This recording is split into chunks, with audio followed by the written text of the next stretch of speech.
Идет лето, и это не значит, что травм станет меньше. Это значит, к великому сожалению, что травм станет больше. Я не пророк в своем отечестве, но это абсолютно справедливо. Я сейчас объясню, почему. Ну, во-первых, на самом деле, мне самой на себе понятны травмы, и я через эту школу жизни проходила, потому что я имею перелом позвоночника, и у меня целый ряд реабилитационных курсов, которые я прошла у специалистов, и потом, благодаря этим специалистам, я целый ряд своих элементов по восстановлению после травмы различной степени тяжести разрабатывала, утверждала, работала, и целый ряд моментов в связи с тем, что в моей практике была еще и должность инженера по охране труда, они мне знакомы с тех самых незапамятных времен. Сейчас, поскольку я нутрициолог, мне многие вещи становятся более понятными и физиолог, поэтому сейчас какие-то моменты я вам постараюсь объяснить, для того, чтобы вы у себя смогли сначала заниматься профилактикой, и потом, если не приведи Господь, с вами что-то произошло, заниматься быстрой реабилитацией для того, чтобы могли вернуться в строй. Итак, нам сказал сегодня волшебный доктор, низкий ему поклон, мне не надо это повторять, что все травмы происходят по причине слабости, что? Соединительной ткани. Что такое соединительная ткань? Это все, что у нас есть в организме. Любая ткань, которая у нас есть в организме, так или иначе, это ткань соединительная. Если мы слышали раньше дисплазию очень редко, да, то сейчас практически у всех абсолютно детей есть дисплазия. Да? И вот очень много у меня есть в структуре мамочек и спортивных тренеров, которые хотят видеть своих детей гимнастками, акробатами, различными видами спорта, чтобы детки занимались. Приходит мама, приводит ребенка, а тренер или преподаватель говорит: ваш ребенок на эту секцию не подходит. У ребенка дисплазия тазобедренных суставов, ребенок не может нормально там раскрыть эти мышцы, не может что-то сделать, потому что у него дисплазия. Мама начинает нервничать, мама начинает психовать, мама начинает ходить к врачу, при всем при этом мама не пытается понять причину возникновения той самой дисплазии. Итак, значит, что нам нужно с вами сделать? Прежде всего, профилактика травм, любой травмы, это соблюдение норм техники безопасности. Люба со мной согласится, потому что если мы с вами прекрасно понимаем, что у нас какая-то проблема произошла, и идем на каблуке 12 сантиметров и перелезаем через забор, да, который 3-метровой высоты, то, простите, пожалуйста, но разговаривать о том, что травмы можно избежать, то тут достаточно смешно. Поэтому прежде всего мы оцениваем степень риска, и это надо понимать. Вторая профилактика – это, ребята, спортивные нагрузки. Чем больше мы сидим, тем меньше мы двигаемся, чем меньше гуляет кровушка по нашему организму, тем больше шансов, не растягиваемся, чем больше шансов, что мы эту травму в итоге что? Получим, даже просто-напросто присев. У меня есть человек, который, присев у стиральной машинки, получил проблему, мениск, да, потому что просто присел, потому что до этого просто сидел. Ну и третий момент, основной момент, это правильное питание для того, чтобы у нас с вами не было что? Предпосылок, именно не было предпосылок для того, чтобы наша соединительная ткань получала все необходимые микро-макроэлементы и для того, чтобы соединительная ткань не имела понятия слабости. Значит, всегда говорю, пожалуйста, запомните раз и навсегда. У нас в 27 лет максимальное количество находится кальция в организме. Да, действительно, женщины, что мы с вами немножечко по-другому созданы. У нас с вами потери определенные роды, у нас беременность, у нас кормление, у нас опять-таки целый ряд нервных напряжений, женщины больше подвержены стрессам. Да? Значит, соответственно, мы с вами с 27 лет плавно начинаем терять самый важный элемент для нас. Это какой? Кальций. Прочность кости зависит, не надо думать о том, что только от кальция. Вот почему-то сейчас все говорят, есть кальций, значит прочность кости будет 100%. Ничего подобного. Значит, да, не бывает в организме такого, что только один элемент участвует в прочности. Ничего подобного. Но прочность кости напрямую связана в количестве кальция. Значит, если кальция, значит, имейте в виду, величина кальция в анализе крови практически постоянно, она не может стать меньше. Это ни разу не показатель того, что у вас в костях достаточно кальция. Если у нас с вами по какой-то причине происходит процесс, когда кальция не хватает, а кальций очень часто во многих процессах работает, да? Вы отравились, как вы думаете, если у вас нарушение работы кишечника, кальций будет в организме теряться? Конечно, почему? Куда кальций пойдет? Он будет брать на себя другую функцию. В организме у нас все взаимосвязано. Значит, кальций будет работать как сорбент, и, соответственно, где его будет организм брать? Совершенно верно, там, где у нас его больше всего, у нас около килограмма кальция находится в костях, значит, соответственно, организм запустит руку в резерв и будет вытаскивать в этот момент кальций из кости. Скажите мне, пожалуйста, в этот момент вы отравились или побанили ротавирус, как вы считаете, у вас есть предрасположенность к травме? Есть? Конечно, потому что в этот момент организм у нас что делает? Теряет кальций. И наши кости, как это ни странно, у вас ротавирус, а наши кости в этот момент что становятся? Более хрупкими. Совершенно верно. Скажите мне, пожалуйста, вы находитесь в состоянии постоянного стресса, вы стрессуете, вы не принимаете магний. Кальций, прямая взаимосвязь, эти элемента два взаимосвязаны друг с другом, не усваивается, нету кальция, нету магния, не усваивается кальций, не усваивается, соответственно, магний. Теперь скажите мне, пожалуйста, вы стрессуете, магний расходуем? Куда ручку запустит наш организм? Опять-таки, это совершенно верно, будет брать, вот вам соединительная ткань, которая будет моментально быстро испытывать дальше дефицит. Итак, профилактика любой травмы – это прежде всего, что правильное клеточное питание. Значит, когда меня спрашивают, какие препараты из наших НСПшных есть, вот, ребята, я могу тут рассказывать часами, но давайте больше сегодня будем останавливаться все-таки не на профилактике, потому что мы знаем, что надо и есть. Значит, в летний период, почему травм становится больше? И у кого травм становится больше? Как вы считаете, почему? Ну, во-первых, мы теряем потом достаточно большое количество вообще всех микро- и макроэлементов. То есть летом, в жару, и, во-первых, мы летом больше двигаемся. Кто обращал внимание за собой, что мы больше двигаемся летом? Ну, зимой, соответственно, мы ленивые, инертны, нам хочется посидеть дома, значит, соответственно, нам не хочется мерзнуть, нам не хочется бегать, даже выйти лишний раз погулять с собакой, это все равно лишний раз, да, то есть мы сокращаем движение. Летом количество солнца больше, световой день длиннее, нам хочется погулять, нам хочется попрыгать, мы залезаем. И видов спорта, которые связаны с летом, естественно, больше. Мы лезем на велосипеды, мы начинаем там каким-то образом заниматься различными видами спорта, соответственно, мы получаем сами так или иначе уже предпосылки к травмоопасности. И плюс ко всему мы потеем, жара, да, то есть мы теряем, соответственно, нарушается фосфорно-кальциевый обмен, фосфорно-калиевый обмен, мы теряем, значит, микролиты. Скажите мне, пожалуйста, детки летом растут или нет? Кто больше всех подвержен травмам летом? Вот, казалось бы, зима, подскальзываемся, да? Дети зимой получают травмы реже, чем летом. Статистика, представляете себе, специально сегодня перед выступлением посмотрела, какое количество травм приходится на зимний и на летний период среди детей. Среди детей максимальное количество травм приходится как раз-таки на весенне-летний период. Потому что за осень уже более-не-менее витаминов, минералов дети с фруктов как-то поднаели, ну и более-не-менее уже цвет темнее становится, идет процесс на засыпание, дети менее подвижны. Ну и потом после летних каникул, соответственно, их засадили за уроки, ребенок там уже... Значит, обратите внимание, пожалуйста, мамочки, значит, соответственно, профилактикой в том числе является постоянно, начиная с мая месяца и кончая длительным промежутком до октября, по крайней мере, удвоение, слышите? Удвоение кальция. Это не просто так. Почему? Потому что есть на то определенные объяснения. Значит, кальций, магний, хелат. Есть еще у нас остеоплюс, который я не меньше люблю, чем кальций, магний, хелат, ну и коралловый кальций. Итак, если травма произошла, скажите мне, травма – это стресс? Конечно. Естественно, это стресс. На самом деле травма – это не просто стресс для организма. Во время травмы получили, соответственно, стресс целый ряд клеток, которые во время травмы погибают. То есть у нас с вами огромное количество появилось токсинов в организме. Мало того, там, где происходит травма, что делает организм? Он начинает туда отправлять что? Лимфатическую жидкость, потому что во время травмы произошло в этом месте разогрев. И лимфатическая жидкость, почему травма, как правило, сопровождается чем? Отеком. Лимфатическая жидкость это пытается что сделать? Охладить. То есть она, сам организм ставит компресс на то место, где у нас с вами произошла травма. В этом месте скапливается большое количество клеток, которые погибли. Любая травма – это гибель клеток. Понимаете, да?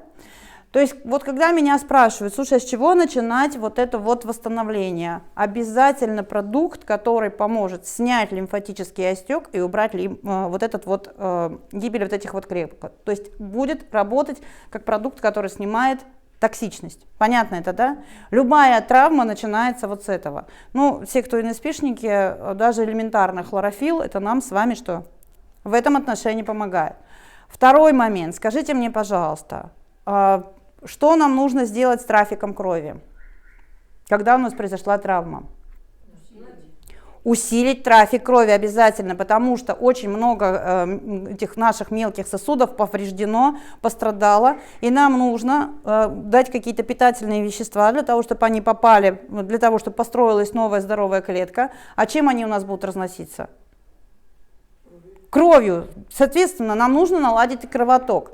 Кальций в первые дни после травмы давать вообще бессмысленно абсолютно. Вот ни в коем случае, да, приезжают врачи, говорят, кальций надо срочно есть. Не будет работать кальций. Во-первых, он туда не доставится, во-вторых, кальций будет работать. Но знаете как что? Как сорбент. Потому что он будет выводить все то, что произошло после травмы, и убирать оттуда вот эту вот токсичность. Поэтому мы восстанавливаем нарушенный трафик крови, прежде всего обеспечивая вот это вот место перелома. Это может быть место перелома, это может быть растяжение, это может быть вывих, то есть любая физическая травма, это прежде всего нам нужно обеспечить обязательно трафик крови. Как внутри, так и откуда еще? Снаружи. Чем обеспечиваем снаружи? Ну, всем понятно, наш замечательный ТФУ, у которого принцип действия за счет большого количества эфирных масел, он сначала охлаждает поверхность, потом начинает улучшать как раз-таки приток крови к определенному месту, где нам нужно с вами справиться с проблемой. Еще один очень важный момент. Кальций всегда все врачи, которые в этой теме хорошо себя чувствуют, предлагают начинать давать на 10-12 день после того, как травма произошла. Почему? Потому что именно в это время, если мы говорим о том, что у нас нарушилась целостность кости, начинает образовываться та самая костная мозоль. Совершенно верно, та самая костная мозоль. До этого времени мы питаем клетку аминокислотой, обязательно аминокислотой, и снимаем воспалительный процесс. Но про серу можно говорить часами, которая работает великолепно совершенно. Чему она помогает? Выработке какого вещества? Коллагена, который нам нужен очень, да? Плюс это сильные противовоспалительные свойства имеет сера, это продукт, который будет снимать воспаление, потому что так или иначе любая травма сопровождается воспалением мягких тканей. Потому что произошло смещение, сдвиг, произошло защемление, произошло повреждение нервного окончания. Любая травма сопровождается целым рядом тех вещей, которые пострадали, тех тканей, которые пострадали рядом. Значит, соответственно, сера. Ну, про дозировки говорить сейчас не буду, вы прочитаете вы это сами без меня, но тем не менее. Второй продукт бесценный, вот здесь его нету, я его не вижу, нет, я вижу его, это пептовид, который, ну, каждому вот человеку показан, потому что у меня травмированных очень много. Я эту ситуацию проходила на собственном муже, когда мы получили травму, и нам сказали, вам без операции не обойтись. Мы обошлись без операции, да, мы привезли вот сапог, который нам предложили поставить в качестве, да, поставили сапог, сделали гипс, значит, соответственно, настолько была сильно распухшая нога, что никак невозможно было подобраться к кости, и доктор предложил какое-то время вот так вот зафиксировать, и там через 10 дней приехать и снова уже решать вопрос об операции. Через 10 дней мы принесли этот сапог, потому что отек прошел, все прошло, сапог свалился, ему не на чем было держать, мы пришли и сапог принесли, посмотрели, рентген сделали, не надо. Так вот, мы пептовита ели 10 штук в день. Вот реально, по 10 штук в день для того, чтобы сформировать новую клетку. То есть на этот продукт я вот с любовью и нежностью смотрю, потому что на самом деле еще есть один очень важный момент, когда человек травмирован, он, как правило, есть не хочет. Ему очень сложно есть. Поэтому здесь, в этой ситуации, нам нужны конкретно совершенно либо белок наш, либо аминокислоты, те продукты, из которого будет организм строить и не тратить силы. То есть вот на этот продукт стоит обратить внимание. Значит, еще один момент, который по поводу трафика крови. Ребят, я вот на самом деле больше всех в этой ситуации люблю нашу Маринду. Очень люблю нашу Маринду, потому что Маринда благополучно совершенно восстанавливает трафик крови, снимает уже воспаление, и при этом еще этот продукт, который работает на эндокринную систему, уравновешивая наш гормональный статус. Потому что я сказала уже о том, что мы нервничаем, что травма – это нервная система, поэтому, соответственно, если вот Маринду мы будем сюда добавлять, то мы еще с вами немножечко подуспокоимся, уравновесимся и будем себя чувствовать хорошо. Значит, в отношении кальция, еще раз говорю, на 10-12 день даем кальций, раньше давать кальций не нужно. Еще один очень важный момент, соответственно, вот про него говорила Люба. Значит, если это травма ноги, как вы думаете, поможет ли ситуация, если мы с вами ноги будем задирать выше головы? Да. Что это обеспечит? Кровь, отток. И что с лимфатической системой? Значит, ход лимфатической системы, где у нас, откуда он у нас идет? Снизу. Мало того, если у нас травма ноги, у нас очень вязкая, густая лимфа, которая пришла туда, и лимфоток нарушен настолько, что этот отек будет держаться очень длительное время. Во-первых, показаны ванночки, которые можно делать, и я это всем обязательно рекомендую. Ванночки солевые, про эту уже соль я могу рассказывать тоже часами. Значит, из расчета как соленые огурцы, тут все просто. 1 столовая ложка на литр воды, комфортно теплый. Держим ножку, если это травма ноги, держим, соответственно, коленку, если это травма мениска, даже при мениске отеки сползают, легче становится. И обязательно ноги задираем куда? Наверх. Обязательно ноги задираем наверх. И обязательно эти ноги должны быть то самое, что сказала Любовь, выше попы, для того, чтобы обеспечить не только оттек крови, но и движение лимфы. У нас лимфа не двигается никаким образом, если мы ее не пытаемся сами каким-то способом подвинуть. А вот идти на массажи, связанные с лимфодренажом, не надо ни в коем случае, потому что мы, соответственно, будем повреждать мягкие ткани, которые находятся рядом. Значит, меня спрашивают, можно ли тянуть там куда-то пальцы, если нога находится в гипсе. Как вы думаете, можно или нет? Можно и нужно обязательно. Почему? Потому что, во-первых, нужно, чтобы не застаивалась та самая кровь, которая есть. Во-вторых, нужно, чтобы лимфа обязательно качалась. В-третьих, нужно, потому что нервные окончания быстро атрофируются как мышцы, так и что? Происходит атрофия рядом нервных окончаний, то есть передача импульсов, передача двигательной активности по нервным окончаниям становится более медленной. А нам для восстановления это что? Будет мешать, конечно, то есть это будет однозначно совершенно мешать нам, когда мы снимем гипс или снимем тугую повязку и начнем разрабатывать эту ногу. Поэтому чем больше зафиксированная повязка стоит, держит нас на место, где произошла травма. Чем больше мы пальцами работаем, тем больше мы пальцы двигаем на ноге, либо на руке, если у нас есть такая возможность, тем лучше пройдет процесс восстановления. Значит, еще один очень важный момент. Очень часто говорят о том, что если после травмы начинаем много пить воды, то увеличиваются отеки. Это правда или нет? Нет. Смотря какую воду пить. Значит, для начала это правда.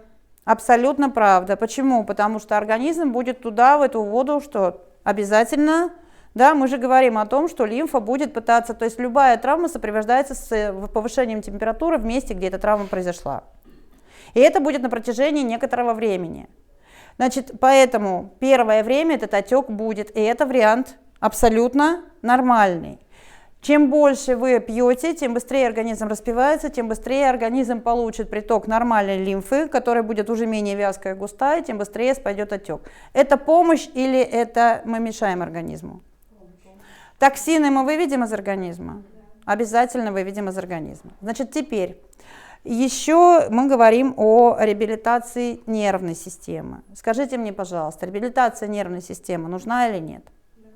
Скажите мне, пожалуйста, в реабилитации нервной системы продукт под названием лецитин будет участвовать? Будет участвовать. Увеличиваем дозировку, соответственно, лецитина? Увеличиваем. Вот запомните, пожалуйста, что когда говорим о том, что травма произошла, вроде бы, казалось бы, начинаем говорить сразу все про кальций, начинаем говорить сразу все про магний, начинаем говорить про коллоидные минералы, замечательно, начинаем говорить про пептовид.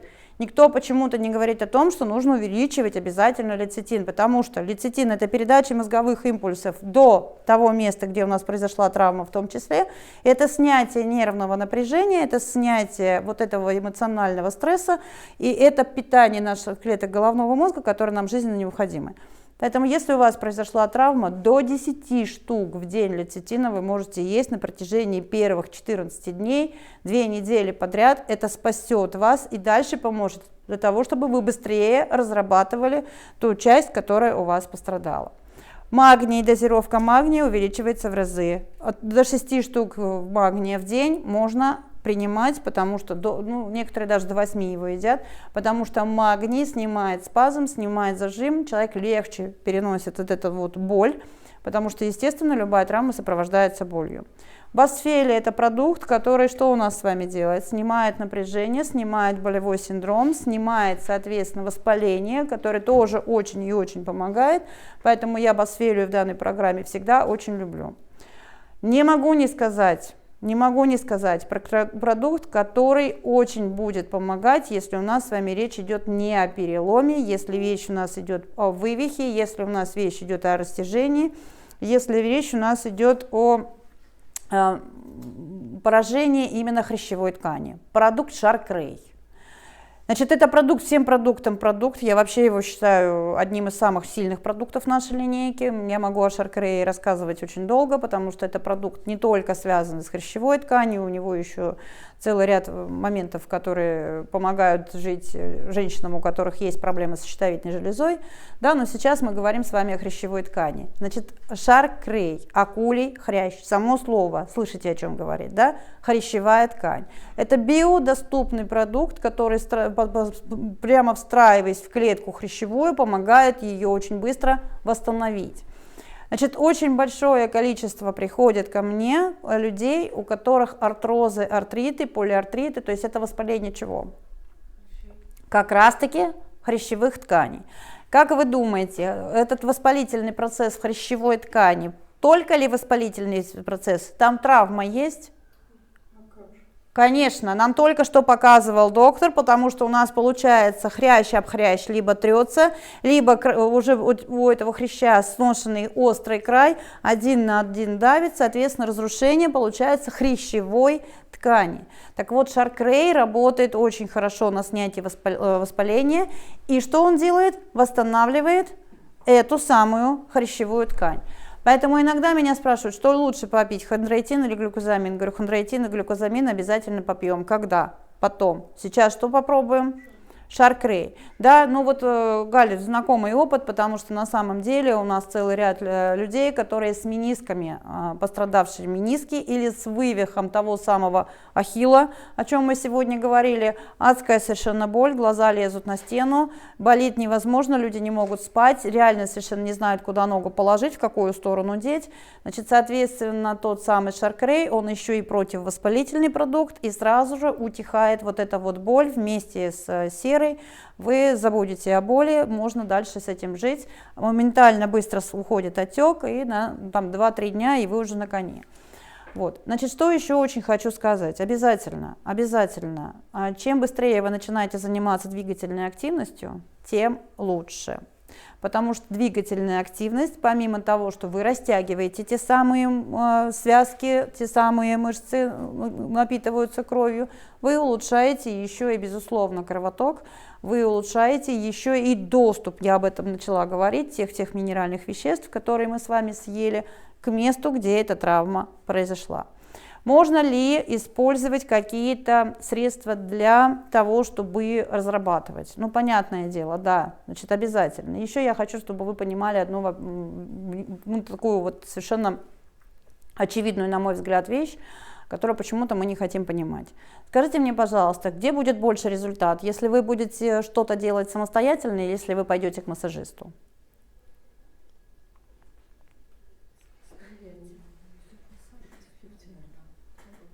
Самостоятельно. Никогда ни один массажист никогда не сможет за вас растянуть что? Понимаем, да? То есть даже если остеопат и массажист, волшебные руки имея, поставит вам на место Выскочивший, не дай бог, сустав, это все замечательно, все хорошо. Мышцы имеют что? Память. Если у нас сустав или там по какой-то причине, или связка, или еще что-то пострадали, то что мы должны сделать? После того, как нам его вставили на место, да, без остеопата иногда, к сожалению, не обойтись. Но что мы должны с вами сделать? Мы должны это дело зафиксировать, правда, Люба, да? То есть мы позвоночник, каким образом с травмами позвоночника работаем?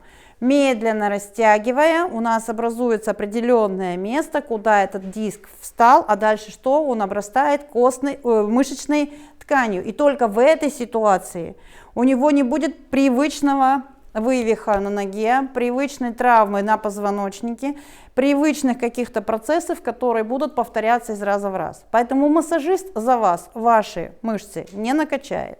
Массажист за вас ваше тело сформировать не сможет. Массажист за вас растянуть там, где у вас сжато, и ослабить натяжение не сможет. Поэтому то, что делаете вы со своим организмом, то, как вы заставляете свой организм работать, это путь к тому, чтобы вы были здоровыми и быстрейшему восстановлению. Можно на массаж, любой массажист, он не скажет вам о том, что вы сами это сделаете лучше. Да, есть места, до которых мы с вами достать не сильно можем. Но вот благодаря тому, что есть у нас мячики и еще всякие штуки, приспособы, мы можем даже достать до тех мест, до которых нам, казалось бы, нам не достать. Поэтому даже с переломом позвоночника, вот есть человек, который после травмы серьезнейшей позвоночника ко мне приходит, 2 диска сломано, травма была в декабре месяце, мы с ней медленно, мучительно вставали, значит, соответственно, ей сказали лежать четко совершенно в горизонте, ходить исключительно в корсете ходить 24 часа, спать в корсете вообще все время вот в корсете. Жизнь закончилась, лежать на пузе, на спине, ну, ни в коем случае, только на животе, значит, подкладывать вот под это место там какой-то определенный валик. Вот представляете, жизнь человеческая, да, человек крупный предприниматель, ей надо каждый божий день там быть в определенных местах и все прочее. Она в панике, вот, что делать, человек знает, о ком я говорю, поэтому не буду называть вещи. Вот, человек в ужасе совершеннейшем. Я говорю так, во-первых, корсет 24 часа в сутки носить не будем. Почему? Вообще мышечного корсета на спине не будет никогда. То есть мышцы, они же ленивые, их каким-то образом облокотили, они в таком состоянии и будут дальше продолжать жить. И все хорошо, организм быстро приспосабливается. За нас поработали, мы чудесно сказали спасибо и замечательно. То же самое, как заместительная терапия из препаратов других, да? Значит, если мы мышцы не начали сами восстанавливать и не начали прокачивать, все. Я ей сказала буквально на 5-й сутки. Честно говоря, я очень боялась. Я ей говорю, давай сползай с кровати. Сползай с кровати, ищи, значит, соответственно, костыли, но костыли ищи какие? Которые как должны быть? Вот идеально подогнаны для того, чтобы ты перебирала ногами, ходила на костылях потихонечку, медленно, аккуратно, да? Давай передвигайся. Человек на 5-й день начал двигаться. Я говорю, ноги чувствуют, все хорошо, все прекрасно, все, да, тело чувствует, нагрузку чувствует, великолепно совершенно. Дальше мы потихонечку начали с ней подкладывать те, вот я говорю, ты сложи себе валики, подкладывай под те места, чтобы ты что чувствовала? Все отделы позвоночника, понимаете, да, то есть она то под одно место, то под другое, потом мы ей с ней купили 2 вот этих вот мягких колеса, которые растягивают руки, потому что у нее грудной отдел. И постепенно, дальше мы уже купили резинки, потом мы купили петли, и человек благополучно совершенно приехал за рулем своей собственной машины ко мне, вот когда мы с ней встречались, сейчас с букетом цветов, совершенно замечательно. Вот. Приходит к врачу, знаете, что врач говорит? Ну, у вас был легкий перелом, иначе бы вы так быстро не восстановились. Вот она говорит, а как же я с легким переломом 24 часа должна была быть, да? Значит, что я хочу сказать? Ну вот Ира знает, что такое у ребенка перелом ключицы со сложнейшей операцией, восстанавливалась на препаратах наших, да, соответственно, вот Катюша тоже вот совсем недавно перелом у ребенка, причем на пустом месте пальчик. Вот, Гальк, зять с коленками, Олег тоже, поэтому моя структура, она в этом отношении, вот, ну, наверное, потому что мне, да, она в этом отношении мне преподносит каждый раз какие-то сюрпризы, вот, что хочу сказать, значит, профилактика лучше всегда, чем что? Чем лечение, поэтому с чего всегда начинаем? Думаем трезво, решаем, что нам нужно, Ориентируемся, что в каждый дом должен быть кальций. Даже не спрашивайте, сколько и как, зачем и почему. Просто помните, что кальций должен быть. Что когда у вас дети растут, детям кальций нужен, потому что это формирует костный скелет обязательно. Детям точно так же нужен магний. Детям и взрослым нужен лецитин, поэтому это профилактика из профилактик. Пожалуйста, обращаем внимание, сколько мы даем себе и нашим детям белка, потому что без белка новая клетка нормально не построится, это, соответственно, вот. И еще один момент, усиливайте, пожалуйста, эти элементы, если вы или ваши дети переболели, потому что любая болезнь, никак не связанная с травмой или еще что-то, это всегда организм запускает руку куда? В резерв, и что делает? А резерв находится в костях, ослабляет наши кости. Поэтому вы, простите, отравились, поймали ротавирус, вы переболели, вы простудились, у вас кальций из организма что сделал? Благополучно ушел. Поэтому хотя бы 5 дней попить двойную дозу кальция нам всем необходимо. Все, девчонки, не буду вас больше мучить. Если бы вы видели свои лица, у меня уже народ засыпает, и вот. И никаких травм, чтобы у вас никогда не было. Чтобы это было все только в теории. Спасибо большое, Ларисочка. Мы всегда рады видеть тебя.